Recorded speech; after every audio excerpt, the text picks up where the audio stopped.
the World Economic Forum is really founded on the idea of collaboration, and that was a consistent theme throughout Vice Premier Ding's speech. I think the speech was good. I think the speech was very consistent. And in our world today, God knows that we need more consistency around.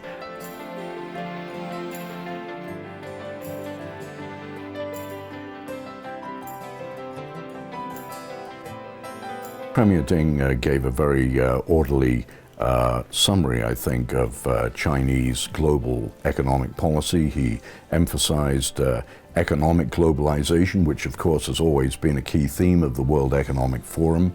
He emphasized the need for continued multilateralism. He emphasized the importance of digital economic development, that the new technologies should not leave the global south behind.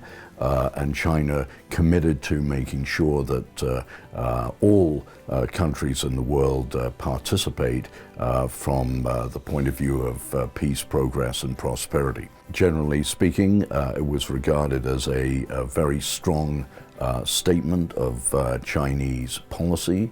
It was a very welcoming statement. It was a very open statement in terms of China wants to and welcomes the opportunity to work in a win-win way with all countries of the world.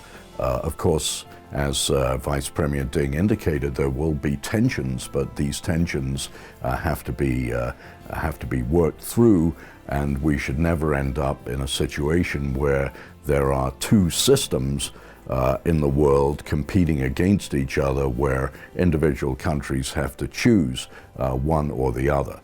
That can be a recipe for a very difficult world. China's stance has always been, we are going into a period where we're looking at 4-5% GDP growth. That is still 30% of global GDP growth, so it's a fundamental building block of growth in the world, which is very important. I think that, for example, you see right now there's more south-to-south trade, right? There's a lot more trading between China and, let's say, Mexico.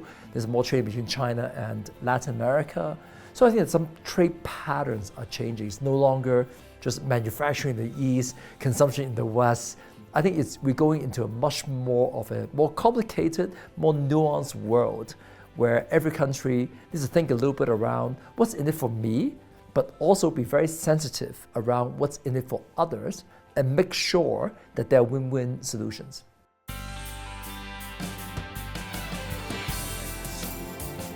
What I am seeing here in Davos is that a lot of business leaders are now looking at the next stage of Chinese growth in the China market and trying to figure out, okay, how do I need to pivot? How do I need to transform?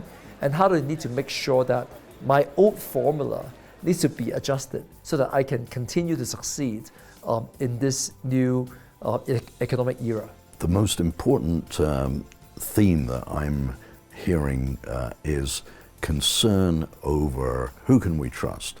Collaboration, which is the stated theme, really depends on there being trust between different parties.